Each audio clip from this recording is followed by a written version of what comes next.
For many of us, our jobs are a significant part of our lives, providing not only financial stability, but also a sense of purpose and structure. However, it's essential to recognise when your job might be taking a toll on both your physical and mental health. In today's video, we'll explore 5 common signs that your job could be making you sick and the importance of addressing these issues to protect your well-being. I'm Jo Banks. I've been a professional executive business coach for almost 15 years, and I'm sharing what I know.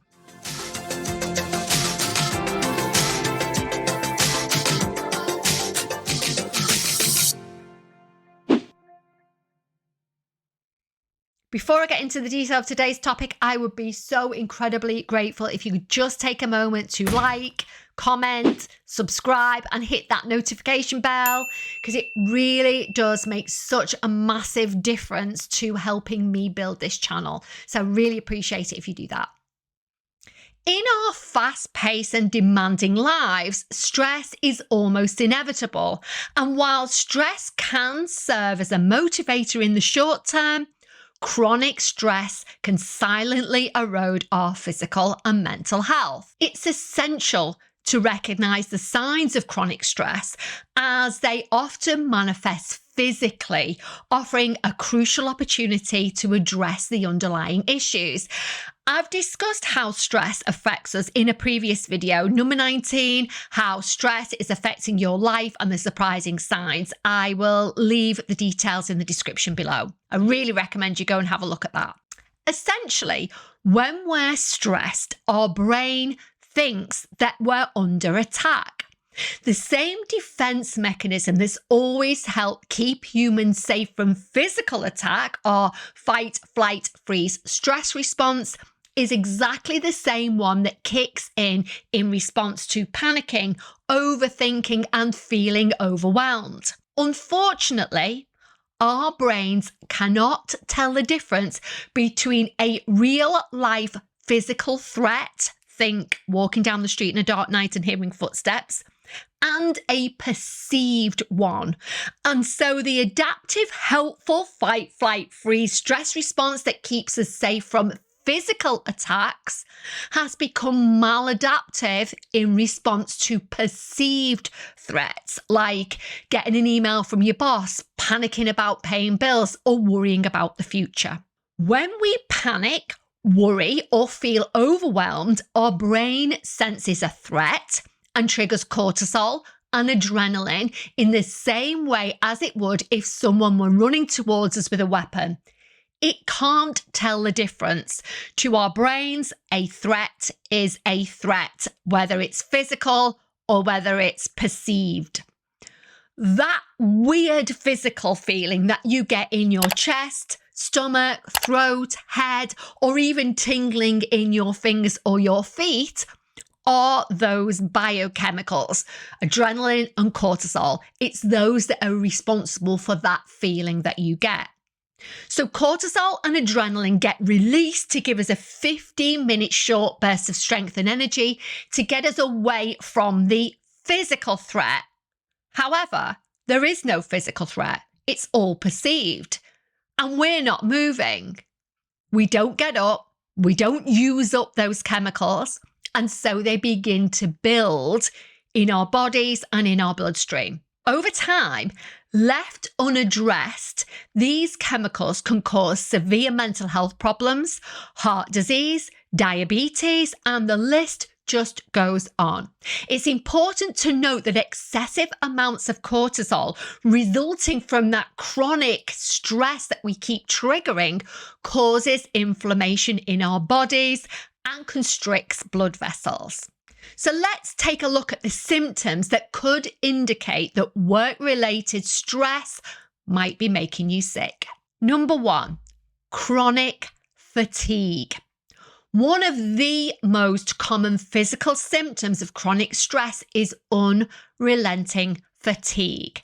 Fatigue is not just feeling tired. It's an enduring sense of exhaustion that persists despite getting adequate rest. Chronic stress can leave you physically drained and emotionally depleted, making even simple tasks feel like insurmountable challenges. How chronic stress leads to fatigue. Elevated stress hormones. Our bodies are simply not made to be under constant threat, which is what stress is. As I've mentioned, stress hormones, adrenaline and cortisol, are only meant to give us a quick burst of strength and energy to get us away from a physical threat. When we constantly release these hormones, they build up and interfere with the body's natural rhythms, disrupting sleep and leading to persistent fatigue. And if you think about it, if your brain thinks you're under attack, in other words, there's a saber-toothed tiger prowling around, you're not going to have a restful sleep because it thinks you're going to have to jump up at any point to defend yourself. Constant alertness, which we sometimes refer to as hypervigilance. When the body is under stress, it remains in a state of high alert, which can be physically exhausting over time. And again, your brain will not let your body relax if it thinks it's under attack. Number 2, inability to concentrate, a foggy mind. Chronic stress can fog your mind and impair your ability to concentrate and make decisions. When we're really stressed, the amygdala, the bit that's at the base of the brain here, that's responsible for our fight, flight, freeze stress response, takes over. The prefrontal cortex, the part of the brain responsible for critical thinking and executive functions, literally goes offline. That's because if you're in mortal danger, your brain doesn't want you to stop and think, what should I do here? Should I run away? Shall I hit the thing or shall I hide? No, in those precious seconds it takes for you to decide what you should be doing, you could be dead. So the prefrontal cortex is irrelevant in what the brain considers to be life or death situations. So it goes offline, which is why it's incredibly difficult to think straight, leading to forgetfulness, difficulty with tasks that once felt really easy, and that persistent feeling of being mentally overwhelmed. Number 3, digestive issues. Chronic stress can profoundly affect the digestive system, leading to conditions like IBS, irritable bowel syndrome, which is characterized by symptoms like abdominal pain, bloating, diarrhea, and constipation. When we're constantly stressed and in that stress state, the brain diverts energy away from any functions such as digestion and reproduction, which is a reason why sexual function and the ability to get pregnant can be an issue when you're stressed.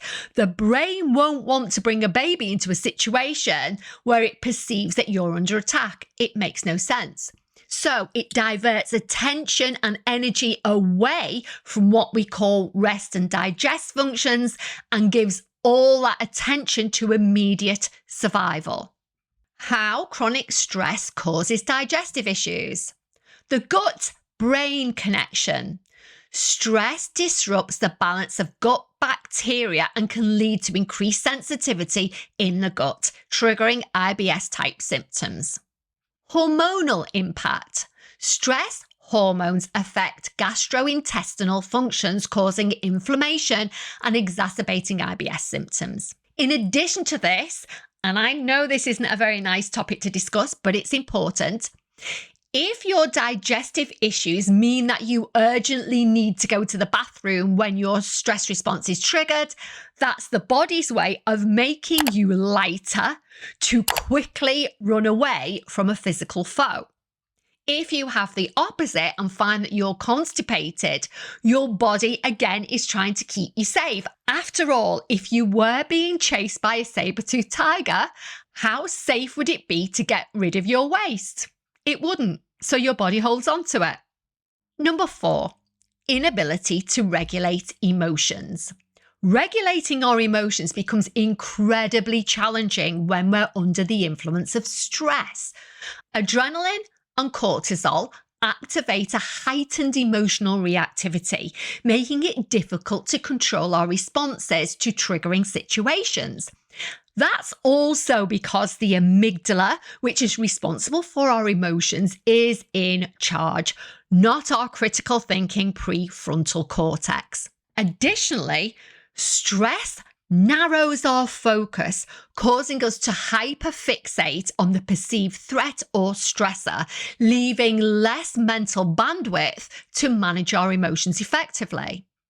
This tunnel vision can make it challenging to consider alternative perspectives and solutions, further hindering our ability to regulate our emotions.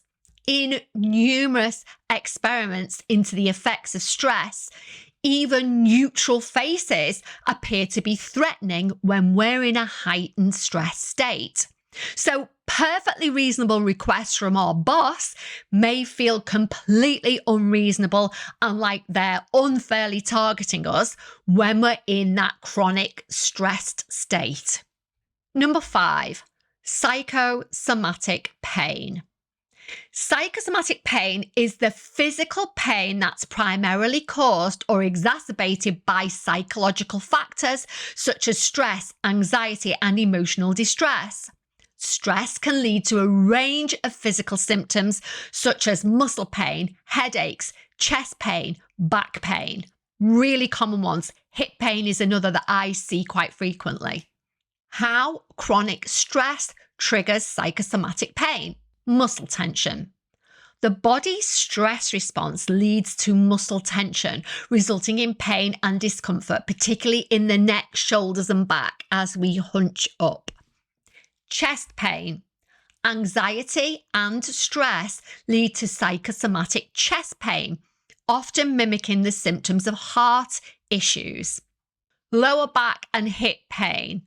The psoas muscle is known as the fight, flight, freeze muscles as it runs from the lower back, round and down through our hip flexors.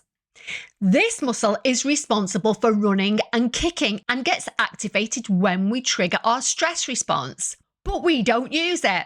We sit at our desks or lie on the couch, and so that muscle becomes more and more contracted, tighter and tighter, eventually contracting so much that we get significant lower back or hip pain. Headaches and migraines. The constant tension and strain from stress can lead to tightening of the muscles in the neck, scalp, and jaw, resulting in headaches. Stress-induced migraines, in particular, can be severe and throbbing headaches that can last for hours and even days. Managing stress. I'm going to do a much more in-depth video just purely on this topic, but for now, let's cover the basics. Any scientist or medical professional will tell you that if you don't get the basics right, both your physical and mental health will not be right. It's not rocket science, but so many of us just don't address the basics. So let's look at what they are. Number 1, prioritize sleep. Create a restful sleep environment and maintain a consistent sleep schedule to improve sleep quality and alleviate fatigue. Number 2, eat well. Have at least one meal a day that contains only real food. In other words, things that were very recently alive, like plants or animal products, and have not come from a factory. Avoid processed food for at least one meal a day, because that's only going to make your symptoms worse. There is no benefit to be had from eating processed food. Thirdly, we have drink water. Drinking at least 2 litres of water, plain or carbonated, but without colour or flavour, is really important, in addition to other drinks. Sip it throughout the day rather than glugging it all in one go. Exercise. We are animals. Many of the issues we have today are because we don't move our bodies in the way they were intended. We have to move. It's critical to our well-being, even if it's just a 15-minute walk. Next, we have get daylight. Daylight into the back of our eyes is crucial, especially within an hour of waking up. That daylight regulates our sleep-wake cycle, our circadian rhythm, through activation of our serotonin. If you aren't getting at least 10 minutes of daylight and not through a window, literally going outside, I'll guarantee that you will have sleep problems. Body up methods of dealing with chronic stress. There is an incredible amount of data available now around cognitive issues and stress. Overwhelmingly, the advice is the same. You can't manage stress-related issues from the brain down. In other words, you can't reduce the stress response and get your critical thinking back online by thinking about it. Instead, to be successful in managing stress long term, you have to do it body up through things like breath work and physically moving your body. And again, it doesn't have to be slogging it out in the gym for hours on end. Just 10 to 15 minutes walking outside in daylight has massive benefits for both your brain and your body. Another great way, and it sounds really simple and really quite silly, is if you feel triggered and you can't go out for a walk, literally doing 20 star jumps. What that does is it closes the stress loop. So you trigger the stress, making you want to run.